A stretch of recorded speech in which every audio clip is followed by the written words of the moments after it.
everybody, Scrappers, Virginia here. So today I'm going to go through a table of items that are commonly found in your household.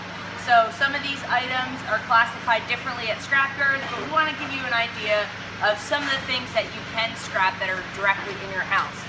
Start off with my chair. This is an aluminum outdoor chair, very common. A lot of people are getting rid of these now because they're a little old and they might become busted up.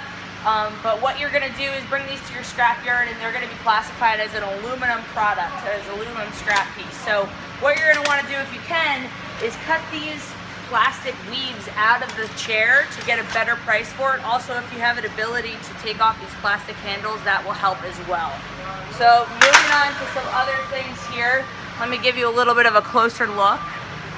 So we kind of organize them by room in your house. So we're going to go through a couple things that you're going to find in your kitchen that are scrappable. So here I have two faucets. These faucets can be classified as brass with your particular scrapyard. You can also take any copper piping is also scrappable with your scrapyard as well. And we also have a sink here. So when you're scrapping a sink, something you want to look for, sometimes there's plastic pieces on the bottom of them.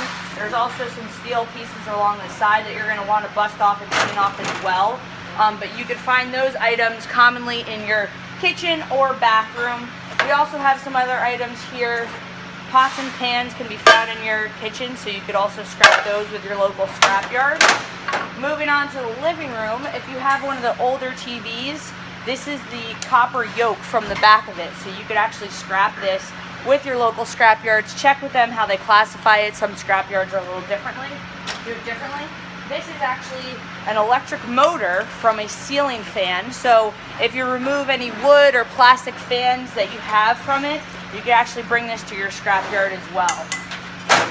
Moving over to your home office, or if you have a computer desk, commonly we'll have power outlets. You can actually scrap these with your scrapyard.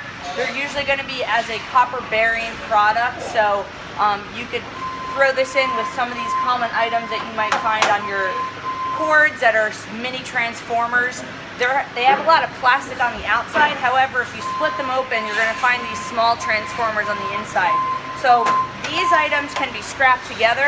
This item is going to be separate at most scrapyards. Moving on to some bigger electronics, we have a backup battery here.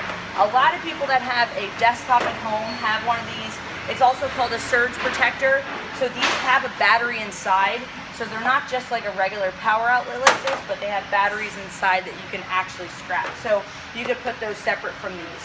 You could also scrap laptops at your scrapyard. So if you have any old laptops, you can check with your scrapyard to see if they scrap those as well. Sometimes they will require you to remove the battery from the back. Just check with your scrapyard. And then also moving on to other computers is a regular desktop tower. You can remove these and scrap these with your scrapyard. If you feel so inclined, you could actually take these wires out. We have many videos on how-tos, how to do that, but you could also bring these to your scrapyard. If you have any questions on some other common items you could find in your household to scrap, comment below or email us at info@iscrapapp.com.